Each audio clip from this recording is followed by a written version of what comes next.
7 साल में कुल 183 एनकाउंटर हुए हैं, जिनमें से 57 मुस्लिम अपराधी मारे गए हैं, जबकि 126 हिंदू अपराधी मारे गए हैं। तो क्या हिंदुओं को टारगेट कर रहे हैं शिवम त्यागी और उनकी पार्टी? सुप्रीम कोर्ट का खुला निर्देश है, कभी भी संविधान इनकाउंटर को जस्टिफाई नहीं करता है। डीजीपी बैठे हैं, पूछिए डीजीपी से।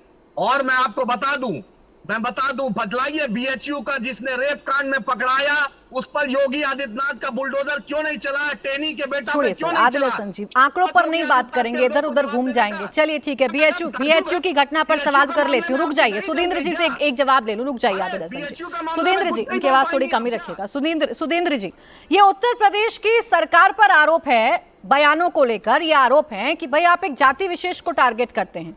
तो क्या उत्तर प्रदेश में सरनेम देखकर एनकाउंटर किए जाते हैं यूपी पुलिस की तरफ से? देखिए, ये पूरी व्यवस्था पर प्रश्न है। और वैसे उत्तर प्रदेश के अंदर आप शुरू के समय से देखें, जब गोविंद वल्लभ पंत चीफ मिनिस्टर थे, तो उस समय एक डाकू हुआ करते थे जो बहुत देश में जाने गए अपने अपराधों के कारण, डकैती के कारण। मानसिंह से लेके लाखन सिंह होते हुए छविराम और निर्भय गुजर तक, जब मायावती जी थी तब उनका भी एनकाउंटर हुआ। मैं कहना ये चाहता हूँ कि चाहे वो कोई भी दल हो, उसमें ये विशेष जाति का एक आधार नहीं बनाना चाहिए। और पर एक चीज सच्चाई से भी हमको ये देखना पड़ेगा, जो लोग जेलों में बंद रहते हैं वो क्यों खास वर्गों के लोग होते हैं। आप देखिए, आंकड़े उठा के देख लीजिए। अभी जिनको न्याय नहीं मिल रहा है वो 40-40 साल से, 30-30 साल से, 20-20 साल से जेल में बंद हैं। ये जो शोषित वंचित समाज के लोग हैं, इनको न्याय क्यों नहीं मिलता है? तो व्यवस्था का दोष है। व्यवस्था में सभी लोग रहे हैं। ऐसा नहीं है कि खाली एक ही पार्टी है अभी और बाकी अन्य पार्टियां नहीं रही हैं। सभी पार्टियां रही हैं।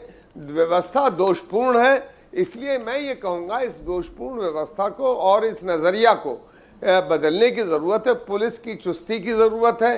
कानून व्यवस्था को, न्यायपालिकाओं को ये देखना चाहिए कि जल्दी से जल्दी न्याय हो और अपराधी लोग, चाहे वो किसी भी जाति धर्म के मानने वाले लोग हों, उन पर कार्रवाई होनी चाहिए, सख्ती से कार्रवाई होनी चाहिए। पर मैं ये भी कहूँगा कि कानून के प्रक्रिया से होनी चाहिए। किसी को यह अधिकार नहीं है कि जब तक दोष साबित ना हो जाए उसकी हत्या हो जाए। ठीक है सुधींद्र जी, ये बड़ी बात है। और इसका जवाब शिवम त्यागी जी आप ही को देना होगा। अनुराग भदौरिया जी हो, सुधींद्र जी हो या फिर आदिल हसन जी हो, आप ही से सवाल पूछा जा रहा है। सवाल सेलेक्टिवनेस को लेकर है। बनारस में ना बुलडोजर पहुंचता है, ना एनकाउंटर की कोई खबर सामने आती है। ऐसा ही हाथरस को लेकर ये सवाल पूछते हैं। किसी जाति विशेष को संरक्षित किया जाता है। एक लंबी चौड़ी लिस्ट है यूपी पुलिस की वेबसाइट पर जाइएगा, जिसमें मोस्ट वांटेड लोग हैं। उनमें से कुछ पर तो कार्रवाई दिखती है, लेकिन कुछ ऐसे हैं जिन पर कार्रवाई का कोई नामो निशान नहीं है। देखिए प्राची जी, बिल्कुल ऐसा नहीं है। सबसे पहले मैं एक चीज कहना चाहता हूं कि जहां तक बात किसी जाति धर्म संप्रदाय की है, मैं फिर से कहना चाहता हूं, कानून कभी भी किसी जाति धर्म के आधार पर काम नहीं करता। और ये कितनी हास्यास्पद बात है। चलिए ओपी सिंह जी तो डीजीपी रहे, लेकिन मुझे लगता है उससे पहले और भी तमाम पदों पर काम रहे होंगे। एक व्यक्ति जो किसी मतलब गैंगस्टर के, गुंडे के, डॉन के पिस्टल के सामने खड़ा है, वो पूछेगा क्या, अरे लिस्ट निकालो जरा, इसका नाम देखो कहीं यादव, अरे यादव है, मारो मारो इसको। कमाल बात हो गई। ऐसा हो सकता है क्या? ये लोग जो कभी पिस्टल के सामने खड़े नहीं हुए, ये यहां पर भाषण झाड़ रहे हैं।